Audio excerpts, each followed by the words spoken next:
Hello, Internet. I'm Walker Young. It's November 2023. And even though fall is the season that features the fewest flowers here in the garden, there is a fair bit of stuff going on, as always. And like every month, we put together a list of some of the things that are in flower to bring your attention to visiting the garden. And with that said, welcome to this month's What's in Bloom video. The first plant that we'd like to highlight in this month's What's in Bloom video is Agave dasylirioides. Agave dasylirioides is a species in the striatae, or the group of agaves related to Agave striata. And we can see that with its spineless leaves and its spicate inflorescence with the flowers stuck directly on the stalk. This is a species that comes from high elevations in the state of Morelos, which is in southern central Mexico. We knew that it did well in cooler, more coastal climates, because that's about what it gets up there at 7,000+ feet. And we weren't sure how well it would do here at the Ruth Bancroft Garden, where we're hot and we're colder. But it's done pretty well for us. It's now the second time one of these plants has flowered. And what you see is happening here, it's kind of interesting, is that there are two inflorescences going on. This plant tried to flower last year, and for some reason aborted the inflorescence after getting it partway out. And it knew that this was its moment, to anthropomorphize. And so it now this season, as the conditions have gotten good, it's produced two little dinky secondary inflorescences in a last-ditch effort to get itself pollinated and send on its genes down into the gene pool.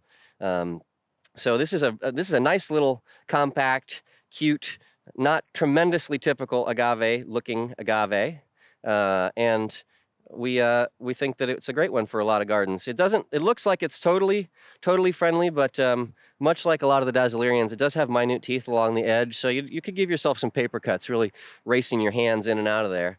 But otherwise, yeah, very, very cute little oddity, and we're pleased to see it finally putting its flowers out. Agave dasylirioides. This big, wonderful, leathery leaf thing is Hakea petiolaris, or Hakea if you prefer. There's no real convention on that naming. This is a shrub in the Protea family, which originates from the southwest corner of Australia in the Mediterranean zone near Perth, which is where all the plants that are most applicable for our climate come from in that continent. This one has a common name, sea urchin, excuse me, and it's because of the way the flowers, the little individual bitty flowers, are held in these spherical clusters where the styles are exerted or stick out beyond the actual floral bits in this radially symmetrical global way, and it looks a little bit like a sea urchin. These are very charming flowers. You can see that they're attractive to a wide variety of pollinators that are swarming around me. And after these flowers are pollinated, they leave equally charming clusters of these woody nut-like seed pods clinging to the nodes of the branches. It's unusual, well, not super unusual, but interesting, the way in which these flowers are produced on the nodes along the stem as opposed to the termination points of branches like so many other woody plants do. Like many Hakea, Hakea petiolaris is very tough. These out of the Protea family tend to be the ones that tolerate extreme cold and extreme heat the best out of that whole family, and that makes them real applicable for us here in a hot, dry, and winter cold place. And they have that really desirable trait of all the things in that genus of also being deer resistant and pretty much gopher proof. One of the traits that I really like about this plant, and we're going to have to show you in B-roll, is that the veins, the venation on the leaves really glow in this fabulously decorative way when they're backlit. So even when this plant isn't flowering and it's just kind of a more subtle structural thing in the garden, there's something interesting that happens every day as the light passes through it. And anything that, is a big, tough bomber thing with cool flowers that, our typical pest animals don't prey upon, that does something architectural and structural on its own even when it's not flowering, that's a plant that we like. So Hakea petiolaris.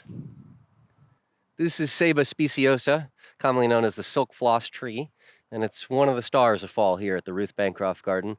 This thing comes in nature from the intersection of Argentina, Paraguay, Uruguay, tropical forests on the humid continental rainfall side of South America. It doesn't seem like a place where something hardy would come from. Certainly not something that would survive here in the brutality of the Ruth Bancroft Garden. And unsurprisingly, this is the only mature tree that you'll find anywhere in low-lying inland Contra Costa County.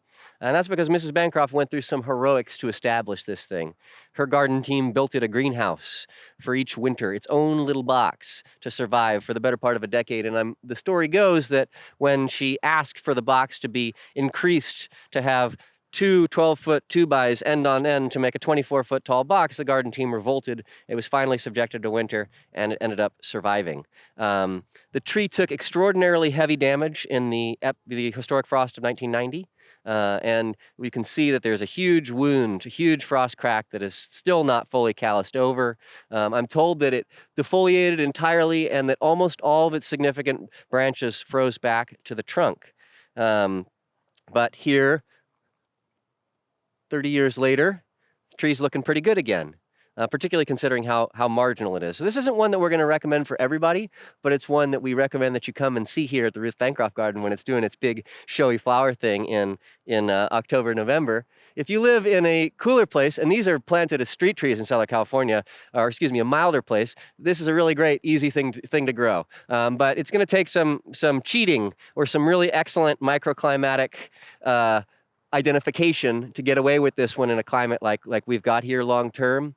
I guess I realized that I breezed over what I think is the most stunning and attractive thing about it, and that's the way the branches are studded with these conical thorns, really dramatic, super stabby spikes all over it.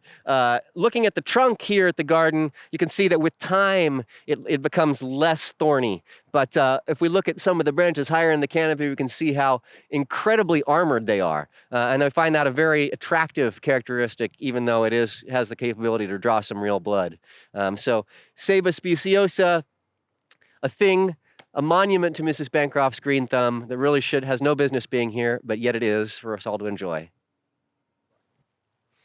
This is Protea cynaroides mini king, or the compact form of the king Protea. King Protea is from South Africa, like all members of genus Protea, and it features the largest flower head in the genus, so I think it really actually deserves the title of king.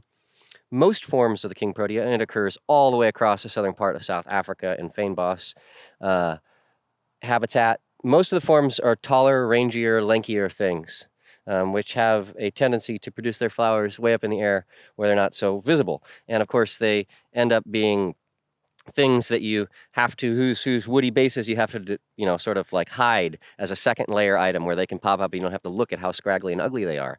And the mini king gets around a lot of that, allows for much easier management, produces flowers down low where you can look right down into them and enjoy them easily, and is just a much better size for most gardens. I also find that I think it's more floriferous than most of the other King Protea cultivars or seedlings that I've had the opportunity to grow. So it's really a stud in the garden, and if it does really well for you for a really long time, and it does start to eventually get rangy. Kind of amazing thing about this one is it has a lignotuber, which is an underground tuber at the base of the stems, which is a fire adaptive strategy. So allowing the plant to burn above ground, but having something from which growth can reemerge. So whenever you got a lignotuber, once that thing has gotten established, you can hack the plant back down again and have it regenerate from a really hard prune. And plants that allow you that ease of maintenance of returning to tidiness and control by just a regenerative hack are really nice in the garden, as opposed to a lot of other members in the Protea family where if you're not on top of the seasonal pruning at the right time, ultimately you're going to end up with a big rangy thing and there's no way back to cleanliness and you're going to rip it out and start over again. So this is one that is just a real stud. Seems to be hardy down to the low 20s without any damage. Seems to tolerate going fairly dry. Protea cynaroides mini king, highly recommend. This is Senna artemisioides. This is a pea family thing from Australia. If memory serves me correctly, this thing grows in every state on the mainland, so this is a highly adaptable plant. We find this is a very tough one in the garden to sun and low amounts of water. We have seen frost damage, tip damage on these plants in the low 20s before. But rarely have we seen them killed to the ground, even in our extreme freezes. We like the way it has a soft, airy appearance, and that it produces a dappled light shade effect for things that might scorch in the most intense summer sun. But it's very easily prunable to lift its canopy a little bit so we can still get that winter light in and we're not producing a totally dark climate underneath it.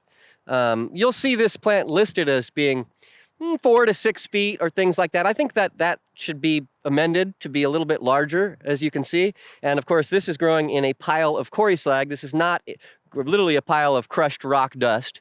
This is not growing in a pile of fertile soil. So you can imagine that, you know, you might get an even bigger thing in a pile of fertile soil. This plant blooms kind of whenever it feels like it. And we're getting a push here in the fall, and we thought we'd highlight it, although it does seem to be late winter, early spring is the heaviest time for it. It does reseed in the garden mildly in areas that are irrigated, not to a pestilence level, but if you plant one of these, you're likely to get a few more to replace it. We find that it's not always the longest lived thing in the world, and then it tends to get kind of leggy and scraggly over time, but that really might have something to do with our laissez-faire management strategy with them. We kind of let them come up, and then we pull them out where we don't want them. We let them stay where they're not doing any harm, and they're making some nice softening contrast.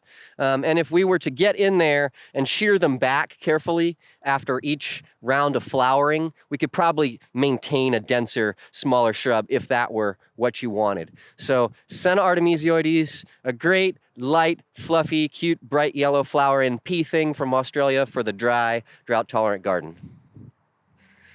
You made it to the end of this November 2023 What's in Bloom video. As always, we encourage you to check out our website, ruthbancroftgarden.org, to see what all is going on. There's a lot of stuff going on all the time. If you were to come and visit us in person, a fair number of these things are for sale over in our retail nursery. You could take them home if you wanted to. As always, thanks for your support, giving us the views, and happy gardening.